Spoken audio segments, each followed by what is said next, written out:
Hi, I'm Danny, and today I will be doing my October wrap-up. The first book I read this month was Inuyasha the Movie Volume 1.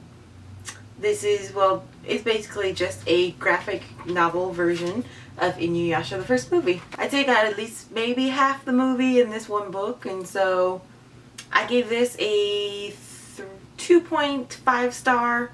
I gotta say, I probably do like the movie a little bit more. While it basically is just the movie, there were certain things that seem to be left out, at least things that I remember. It could be things that happened later on in the movie that I'm remembering, so that could be why, but I enjoyed it pretty well, but it just wasn't the same as the movie. I definitely missed the voices though. The next book I read this month was The Fairy Path, and I cannot pronounce this author's name.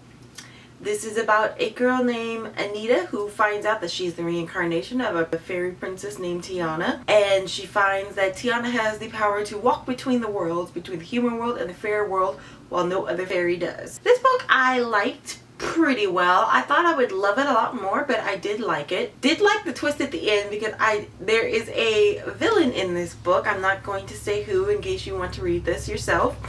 That I actually, well, technically there are two sort of villains in this book. One's not technically an actual villain, they just somehow got wrapped up in helping the villain, and I really did like both of them.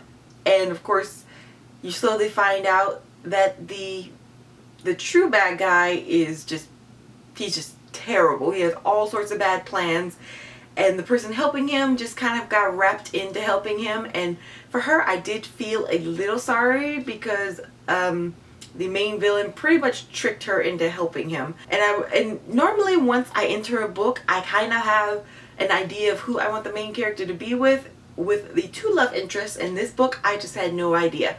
But I am happy who she ended up with, although I'd hoped it would have been the other person. I am still happy.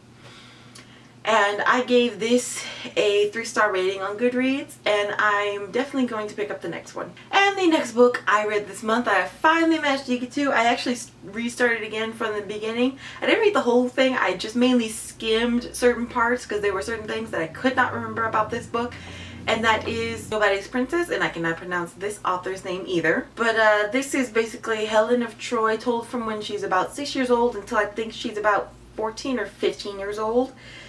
And a lot of the book was pretty good. I mean, it was really slow because you pretty much went through her day-to-day life, and then certain points you would skip a few months, maybe a few years, and then it would kind of be again day-to-day. But there were things about those day-to-day things that you needed to know for later on in the story, so I understand why it was slow-paced.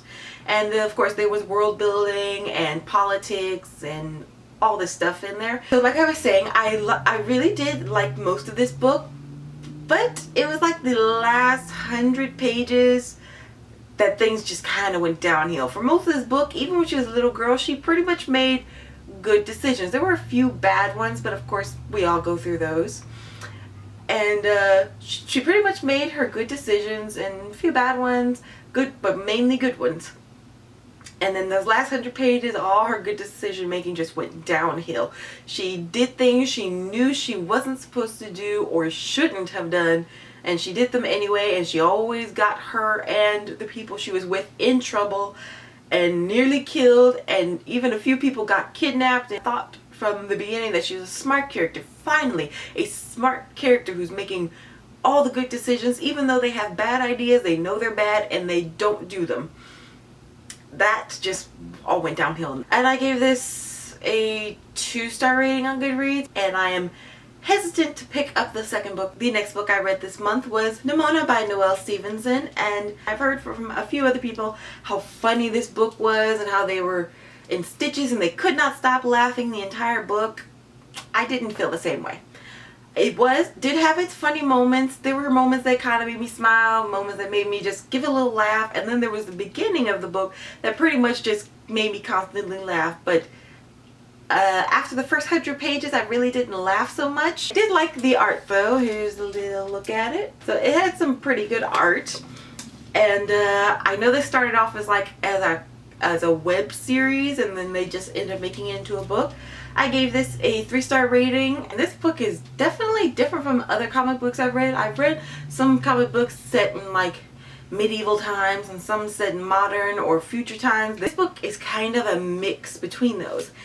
Everyone's clothing and their way of acting is sort of like medieval times. You know, there are ladies, there are kings, there are knights, but all of everything they use is pretty much set in modern or future times, like TVs and laser guns and all sorts of things. So this is kind of a mix between the past and the future meet together, and I did like it.